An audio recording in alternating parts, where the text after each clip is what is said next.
We have no time for an intro. The Earth is being invaded by aliens known as the Conclave, the similar but legally distinct aliens from the Covenant. And the only way to beat them is to figure out how the Master Chief and the UNSC wiped out the Covenant in the hit franchise Halo by Bungie Studios and no other studio. There were only 4 games. Fortunately for us, I was ready for this invasion. My friends saw the signs, and so I launched an investigation and learned everything there is to know about Halo and the Covenant invasion. And I've learned that there is a secret kept by the UNSC to everyone but me. The dark secret to defeating the Covenant is I mean the Conclave. For legal reasons, it's the Conclave. The dark secret for defeating the Conclave is simple. We must all become Forklift certified. Hear me out. In Halo 3, they introduced forklifts. They explode when damaged, and that's about it. Nothing special. The Master Chief doesn't even drive them in-game. But then, in the very next game, Halo Reach, which I may point out is set before the events of the original Halo trilogy, forklifts made a return. However, this time, we see that Noble Team is capable of driving them. Now, you may be asking, so what? How does that matter? There are legally distinct aliens creasing my J's and stepping on my mother as we speak. I'll tell you why, Jacob. Because this small detail is in fact the key to how Master Chief was able to defeat the Covenant, so allow me to open your eyes. Let's take a closer look at that timeline. I believe the real order of events will clear it all up. So, Halo Reach happens. The Spartans of Noble Team discover the invasion of Reach and try to fight it off. Then they all die except June because he's a coward and a fucking snake! Now at the same time as this game, Master Chief is fighting the Covenant too, trying to prevent the fall of Reach, but uh-oh, John, you lose and everyone dies, so now you gotta take a big nap in a space boat and fly off for the events of Halo Combat Evolved. Halo Combat Evolved happens, but there's no forklifts in the game. But wait a second, there's Covenant vehicles in this game, and you can only seemingly drive some of them. You can drive the Ghosts, but you can't at all operate the Wraiths. Keep this in mind for later. You're also incapable of flying the Banshees in the second level, but you get a handful of chances to fly them later in the campaign. A lucky guess at the controls? Yep. In the last level, we see that Master Chief's Banshee flying is pretty subpar when he crashes it and barely survives. So what's the difference? It's their weight class. The Ghosts are significantly lighter vehicles from the heavy machinery that are Banshees and Wraiths, so its weight distribution is lower to the ground and therefore easier to keep steady. This has led me to one single theory. Becoming Forklift certified has become part of the Spartan training program. When and why? Let's continue to find out. So after the end of Halo Combat Evolved, we get Halo 2, which takes place over only 4 weeks, and then Halo 3, which takes place immediately after Halo 2, but happens over several months. In these games, suddenly Master Chief has some confidence. He's kicking pilots out of their vehicles with ease, he's taken over Banshees mid-air, he's doing flips, and he's finally got the hang of piloting Wraiths. Where'd all this confidence come from, you ask? Well, stop fucking interrupting me. This is like your 3rd question. Relax. Between the events of Halo CE and Halo 2, Master Chief returned to Earth, but unlike the time between some of the other games, he wasn't in suspended animation for the 1 month he was there. Keep this period of mind in time.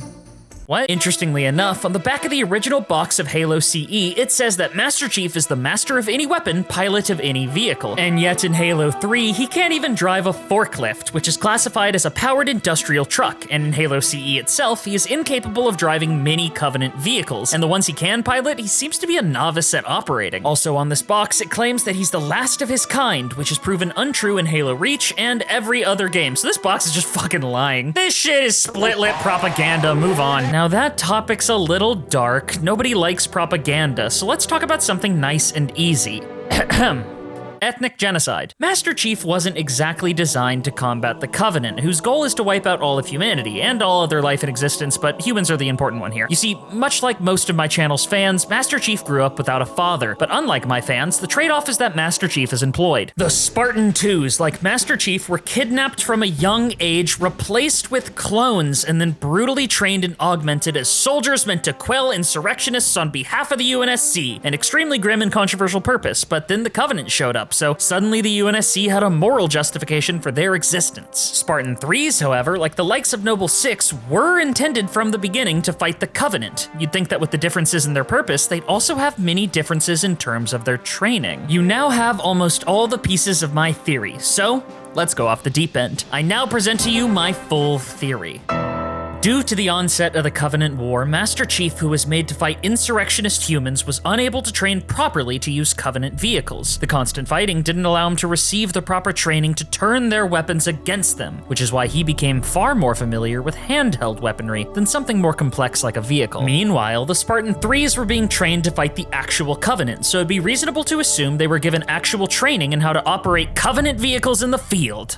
But that presents a problem. Earth and its colonies don't have access to Covenant technology early on in the war, when they're constantly losing every battle. So with no Covenant vehicles on hand, they practiced on what was most similar: forklifts. That's right, forklifts. They aren't very fast, and they also weigh 10,000 pounds, so they can't exactly stop on a dime, which means they carry a lot of momentum when they move. To drive a forklift, you need to be more aware of your backwards motion than your forwards motion. Basically, you need to be able to drive in reverse, and you need to adjust to the strange momentum of driving backwards to navigate, because whatever you're loading is gonna block your forward view. Forklifts are also very weirdly balanced and can topple easily. Therefore, with a vehicle that uses strange propulsion technology that often requires backwards and even sideways movement, even in extremely heavy vehicles like the Wraith, it only makes sense that the Spartans trained on the vehicle most similar to the feeling of driving them: the humble forklift. Yet the most damning connection is that of the forklifts found in Halo Reach, which are marked with the insignia of Auntie Dot, the AI assigned to assist the Office of Naval Intelligence. This tells us that these forklifts were specifically designated for Oni's AI, the same AI that helps the Spartan 3s in-game and works directly alongside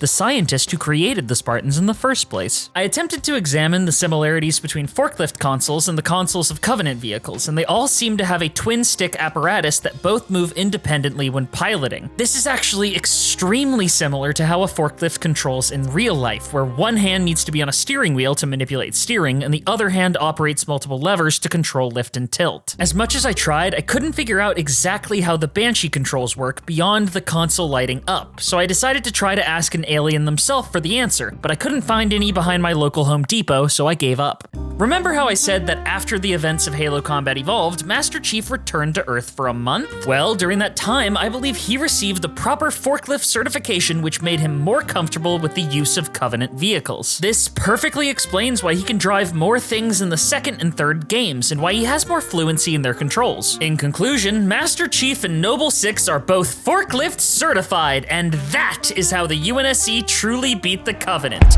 And it sounds like the invasion of the Conclave is getting closer. But wait! There's still one flaw in the theory, one hole in my perfect plan. If Master Chief is forklift certified, why doesn't Master Chief drive them in Halo 3? I think I actually might have a couple explanations. You see, forklifts rarely show up in Halo 3, but when they do, their missions are always extremely time sensitive. One explanation could be that Master Chief is making a tactical decision not to use the slowest vehicle in the world in those moments. In Crow's Nest, a forklift wouldn't be good for those tight hallways and corners when a base is exploding, and in the storm, they're too busy racing against the clock of a scattered army trying to stop a targeted invasion to use any slow-moving vehicles. Contrast that to Halo Reach, where Noble 6 is able to use forklifts to carefully maneuver and phase his molecules through a wall, a maneuver only those with forklift certification can pull off in real life. This lets Spartans get behind enemy lines, presenting a massive tactical advantage. The second possibility is just, these forklifts might not have had keys nearby. So yeah. And it sounds like the invasion's reached us. Luckily, New Arcadia's holding strong, and all of my channel members are safe in the bunkers. And I hear the state of Texas has just blown up a Conclave cruiser over Dallas with a cruise missile, which is coincidentally what their Senator Ted Cruz calls his little penis. With the forklifts on our side, the working class might just have a chance to stand up to this cosmic horror now that we've proven that forklift certification has saved the planet. We can do that! It's a plasma beam, I'm getting glassed.